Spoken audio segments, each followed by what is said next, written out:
Again. I had an idea for this next video that I was going to do, but a friend actually uh, talked me out of that on this one because it does kind of go into more like serious stuff of what, the awakening that happened to me, the day it happened, and it doesn't really give much of who I am. So I'm going to kind of go into that a little bit more. So, um, anyway, so yeah, my parents both had muscular dystrophy and they met at a muscular dystrophy camp, which is interesting. So I didn't really know that that existed, but that does. So that's where they met.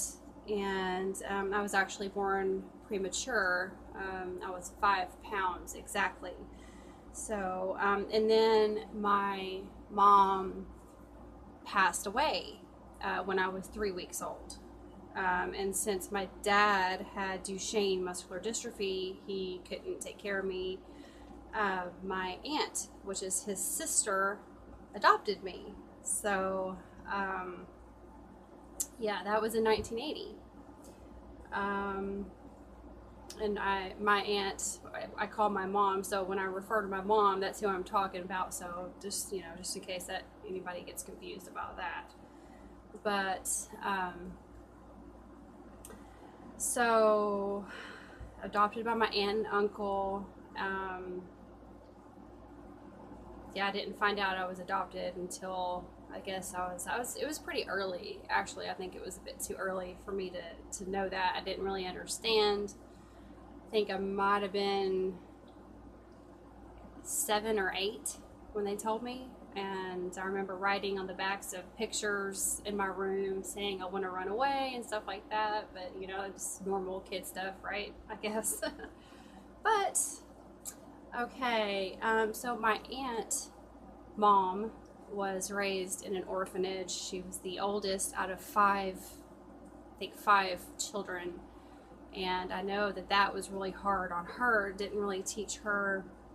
It's odd looking at, I don't know what to look at here.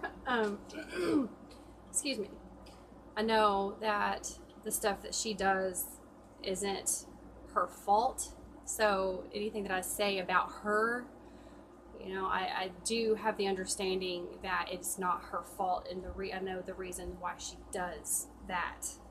So I just want to get that out there. But my aunt and uncle, they fought a lot, and so they just didn't get along. So which is fine. They divorced at 12, and my cousin sister, went to live with my dad, and I stayed with my mom, which, it's also interesting. But yeah, so I was 12 when that happened. So we moved from a small town into a big city, and I think it was like the very first day, if I remember correctly, I tried smoking my first cigarette and got hooked on cigarettes. So that was lovely.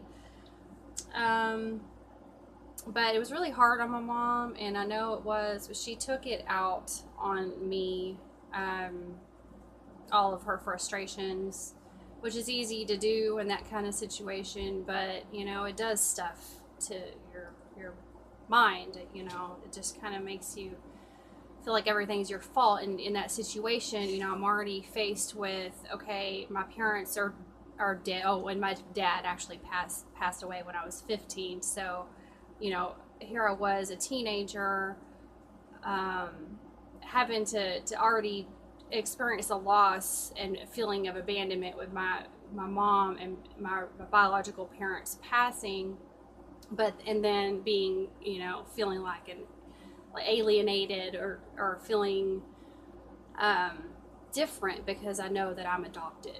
So I'm already dealing with that, and then the trauma of a divorce, and then having that blamed on me and everything, magnified. It just really kind of screwed me up, so to speak. So that's where I'm at now.